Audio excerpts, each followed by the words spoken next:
jar. It's Christmas, it's a New Year. But I did tell him that siguro 24 ng gabi, I'll just wait for him there and then shout or something. Ibanan ka naman. Ay, okay na. But yeah, I told him that we're close. We're just close. We're outside.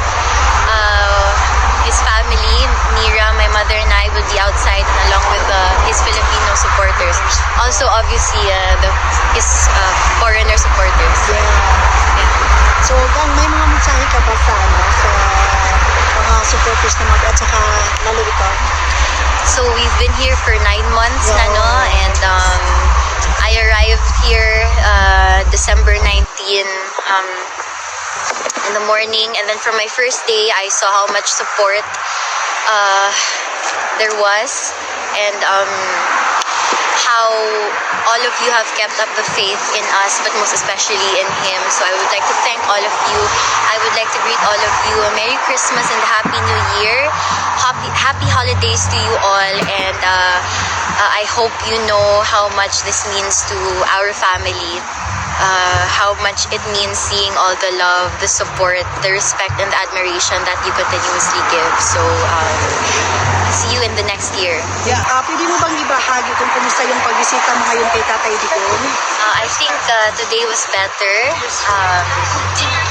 Also longer since I arrived before the time started. I arrived around 1:15.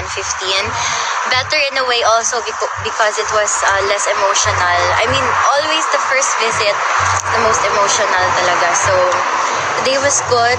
Today was more lively.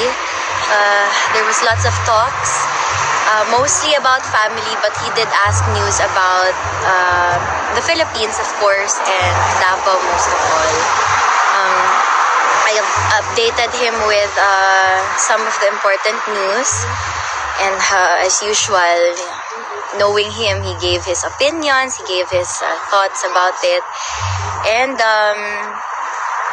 ayun, okay siya today, although I wasn't able to give him his usual snacks anymore kasi tumaas yung sugar from yesterday because he ate his favorite pancake cookie. Today he only had gluten-free nuts.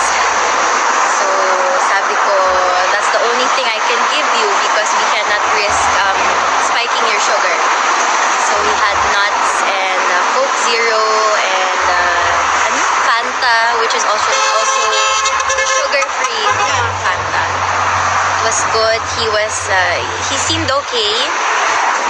Obviously not in the best state, but he is strong as usual, and we ended the meeting with a prayer.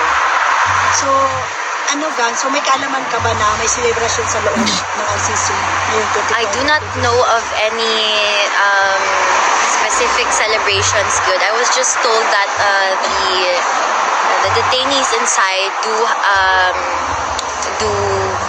have or hold their own celebrations inside. I do not know when or how they're gonna do it, but I just know that they usually gather together. So it is up to him if he wants to join. So, alam ni Tatay Digong na wala kayong